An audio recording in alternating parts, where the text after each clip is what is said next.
হাসু ছিল অনেক অহংকারী আর হাসি ছিল অনেক ভালো ও দয়ালু স্বভাবের। তাদের মনে ছিল ভীষণ কষ্ট, কারণ তাদের কোনো সন্তান ছিল না। হাসি ডিম দেওয়ার জন্য প্রতিদিন একটা তাওয়াতে বসে থাকতো আর ডিম পাড়ার চেষ্টা করত, কিন্তু কিছুতেই সে ডিম দিতে পারতো না। আর এদিকে হাসু তার নিজের ও হাসির জন্য খাবার সংগ্রহ করে নিয়ে আসতো। একদিন হাসি তার স্বামী হাসুকে বলে, ওগো শুনছো, প্রতিদিন তুমি একা একা আমার জন্য কষ্ট করে মাছ শিকার করে আনো, তাই আমি বলে কি আজ আমিও তোমার সাথে মাছ শিকার করতে যাব আর দুজনে মিলে মাছ শিকার করব। এমন কথা শুনে হাসু বলে, এ কেমন কথা বলছো গিন্নি? আমার সাথে তোমাকে কষ্ট করে শিকার করতে যেতে হবে না। আমি যা শিকার করে আনি তা দিয়েই আমাদের চলে যাবে। তুমি বরং তায়ে বসে ডিম দেওয়ার চেষ্টা করো।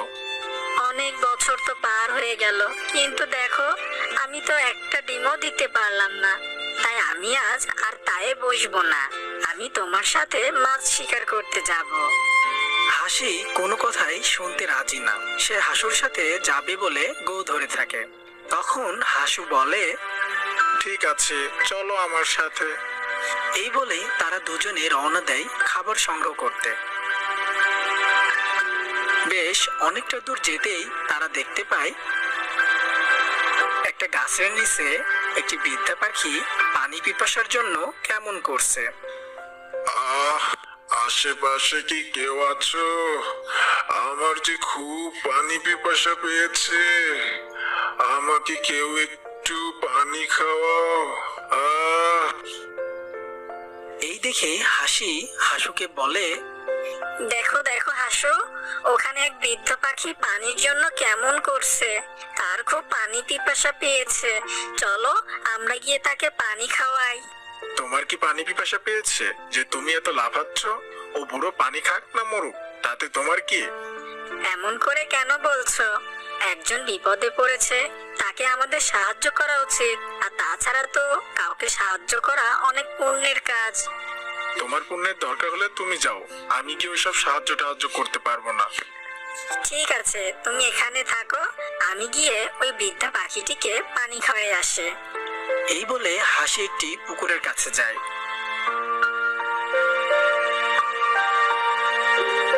আর গিয়ে সেখান থেকে পানি নিয়ে আসে ওই বৃদ্ধা পাখিটিকে খাওয়ায়।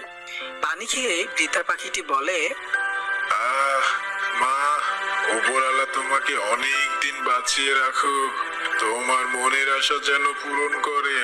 তুমি এই পানিটুকু আমাকে না এনে দিলে আমি হয়তো আর কিছুক্ষণের মধ্যেই মারা যেতাম। তা মা, তোমার নাম কি? কোথায় থাকো তুমি? আমার নাম হাসি, আমি ওই জঙ্গলের মধ্যে একটা পুকুর পাড়ে থাকি। তা বাবা, আমি এখন যাই, আমার স্বামী ওদিকে আমার জন্য অপেক্ষা করছে। ঠিক আছে মা, তুমি সাবধানে যাও, বিধাতা তোমার সহায় হোক। এরপর হাসি সেখান থেকে চলে যায়। আর তার স্বামী যেখানে ছিল সেখানে গিয়ে দেখে তার স্বামী হাসু সেখানে নেই। তখন হাসি বলে, হাসু আমাকে একা রেখে চলে গেল। হাসিকে একা রেখে হাসুর চলে যাওয়াতে হাসির অনেক মন খারাপ হলো, আর সে তার বাড়ির দিকে রওনা দিল।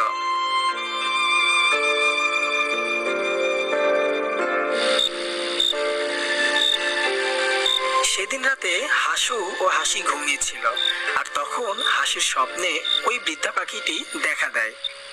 তখন বৃদ্ধা পাখিটি বলে, মা হাসি, আমি তোর কষ্টের সব কথা জানি। আজকে তুই আমাকে যে উপকারটা করেছিস, এটা ছিল তোর পরীক্ষা।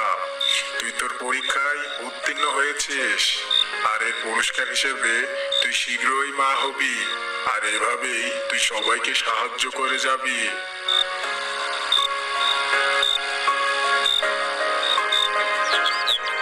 কিছুক্ষণের মধ্যেই সকাল হয়ে যায়। সকালবেলায় হাসিকে অনেক খুশি দেখে হাসু বলে, কি ব্যাপার গিন্নি, তোমাকে আজ অনেক খুশি দেখাচ্ছে যে? তখন হাসি তার স্বামী হাসুকে তার স্বপ্নের সব কথা খুলে বলে। এসব কিছু শুনে হাসু হাসু হাসতে হাসতে বলে, পাগল হয়েছো নাকি তুমি? কি সব ফালতু স্বপ্নে বিশ্বাস করো? ওইসব তোমার মনের ভুল। দেখো, এমন কিছুই হবে না। তুমি ওসব চিন্তা না করে একটু তাই বসো গিয়ে, আমি বরং খাবার সংগ্রহ করে আনি। এই বলে হাসু খাবার সংগ্রহ করতে চলে যায়। আর এদিকে হাসি মন খারাপ করে তাই বসে থাকে। বেশ কিছুক্ষণ পর হাসু মাছ শিকার করে তার বাড়িতে চলে আসে। বাড়িতে হাসু আসতেই হাসি তাকে বলে, এই দেখো, আমি একটা ডিম পেড়েছি, আর তুমি বাবা হবে আর আমি হব মা। কত প্রতীক্ষার পর আমাদের ঘরে সন্তান আসতে চলেছে। আমার যে কি আনন্দ হচ্ছে, তোমাকে তা আমি কিছুতেই বলে বোঝাতে পারবো না। হ্যাঁ, ডিমটা তো দেখতে অনেক সুন্দর। আমাদের সন্তানও তাহলে অনেক সুন্দর হবে মনে হয়, একদম যেন তোমার মতো। কি যে বলো, আমার থেকে তো তুমি অনেক বেশি সুন্দর। আর আমি চাই আমার ছানা যেন তোমার মতোই অনেক সুন্দর হয়। আচ্ছা, ছেলে সন্তান হলে কি নাম রাখবে, আর মেয়ে সন্তান হলে কি নাম রাখবে? ছেলে সন্তান হলে নাম রাখবে সুন্দর, আর মেয়ে সন্তান হলে নাম রাখবে সুন্দরী। এরপর দেখতে দেখতে বেশ কিছুদিন কেটে যায়। আর সেই ডিম ফুটে একটি বাচ্চা বের হয়। হাসু হাসি যেমনটি আশা করছিল তার থেকে সম্পূর্ণই ভিন্ন রকম দেখতে হয়েছে তাদের বাচ্চা। বাচ্চাটা দেখতে অনেক কুৎসিত। এমন কুৎসিত বাচ্চা দেখে হাসুর অনেক রাগ হলো। আর তখন হাসু বলল, আমি এমন কুৎসিত সন্তান চাইনি তো, আর তুমি এমন সন্তান দিয়েছো। এই সন্তানকে বাড়ি থেকে বের করে দাও এখনই। আমি এর মুখ দেখতে চাই না। আর আমি বলেছিলাম না, আমাদের সন্তান হলে নাম রাখবো সুন্দর, কিন্তু এ তো দেখতে কুৎসিত, তাই আমি এই নাম রাখলাম কুৎসিত। তখন হাসি বলে, এ কেমন কথা বলছো তুমি? ও কুৎসিত হলেও তো আমাদের সন্তান, তাই না? আর আমি মা হয়ে ওকে কি করে বাড়ি থেকে বের করে দিতে পারি? আর তুমিও তোর বাবা হও। এমন সময় কুৎসিত রূপী ওই হাঁসছানাটি বলে, পাপা, তুমি আমাকে বের করে দিও না। আমি কুৎসিত হলেও তো তোমাদেরই সন্তান। হাসি, তুমি এই সন্তান জন্ম দিয়েছো, তাই এই সন্তানকে নিয়ে তুমি এখনই বের হয়ে যাও। আমি আর তোমাদের কারো মুখ দেখতে চাই না। হাসি তখন কাঁদতে কাঁদতে বলে, এ তুমি কেমন নিষ্ঠুর বাবা! আমার সন্তান দেখতে কুৎসিত বলে আজ তুমি আমাদের বের করে দিচ্ছ, কিন্তু মনে রেখো, এই সন্তানকে একদিন তুমি নিজে আপন করে নিবে। এমনটি বলে হাসি কুৎসিতকে নিয়ে সেখান থেকে চলে যায়। আর তারা হাঁটতে থাকে। তখন কুৎসিত বলে, মা, আমরা কোথায় যাচ্ছি? বিধাতা সহায় থাকলে ঠিক কোনো না কোনো একটা ব্যবস্থা হয়ে যাবে রে বাবা। মা, আমি তো আর হাঁটতে পারছি না।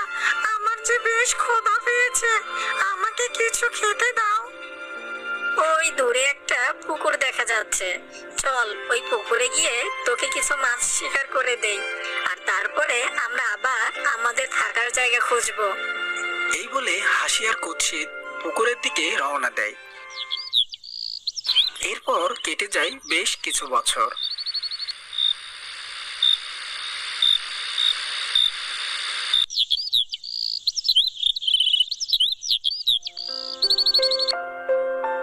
আর এদিকে কুৎসিত বেশ বড় হয়ে যায়। আর ওদিকে কুৎসিতের বাবা হাসু বেশ বৃদ্ধ হয়ে যায়। ও চোখেও অনেক কম দেখে। এমন সময় বৃদ্ধ হাসু বলে, এই বৃদ্ধ বয়সে আমি কেমন করে মাছ শিকারে যাই? চোখেও তো ঠিক মতো দেখতে পাই না। আমি এক সময় বৃদ্ধ অসহায়, কাউকে মূল্যায়ন করতাম না, সব সময় অহংকার করে চলতাম। আর আজ আমি সেই অসহায়। অহংকার যে পতনের মূল, তা আজ আমি বুঝতে পারছি। আমার অহংকারের জন্য আজ আমার পাশে কেউ নেই। যাই, দেখি কিছু খাবার পাই কিনা। অন্যদিকে কুৎসিত জঙ্গলের এদিকে ওদিকে ফাঁদ পেতে রাখত, যেন বড় কোনো হিংস্র পশু দেখলে সে যেন তাদেরকে ওই ফাঁদে ফেলে হত্যা করতে পারে। আর এদিকে জঙ্গলের মধ্যে ক্ষুধার্ত একটি দুষ্টু বোকা শিয়াল খাবার খুঁজে ঘুরে বেড়াচ্ছিল আর বলছিল, বনে বনে ঘুরে ঘুরে এটো কাটা খেয়ে জীবনটা হয়ে গেছে একঘেয়েমে। যেতে যেতে যদি পেতাম টাটকা খাবার, তাহলে যেন হতো না মন্দ আমার। আরে আরে, দেখে মনে হচ্ছে একটি হাঁস এদিকে আসছে। বাহ বাহ, ক্ষুধার জ্বালায় পেটের মধ্যে যেন সুসু দৌড়ায় বেড়াচ্ছিল। এই হাঁসটাকে খেয়ে আমি আমার পেটের জ্বালা মিটাবো। এই বলে দ্রুত পায়ে শিয়াল হাসুর সামনে এসে দাঁড়ায় আর বলে, আরে আরে, এই হাঁস কোথায় চলেছিস? আমি যে তোকে এখন ভোজন করব। শিয়ালের এমন কথা শুনে হাসু অনেক ভয় পেয়ে যায় আর বলে, দেখো শিয়াল ভাই, আমি তো তোমার কোনো ক্ষতি করি নাই, তাহলে তুমি আমাকে কেন খেতে চাইছো? আরে, কোনো ক্ষতি করার দরকার আছে নাকি? আমার যে এখন খুব ক্ষুধা পেয়েছে, আমি যে তোকে এখন খাবো। ঠিক তখনই ওদিক দিয়ে কুৎসিত যাচ্ছিল আর দেখলো একটি হাঁস শিয়ালের কবলে। তখন কুৎসিত বলে, আরে, উনি তো দেখতে আমার বাবার মতো। হ্যাঁ হ্যাঁ, উনি তো আমার বাবা। তাহলে আমার বাবা শিয়ালের কবলে? না না না, এখনই গিয়ে আমার বাবাকে বাঁচাতে হবে।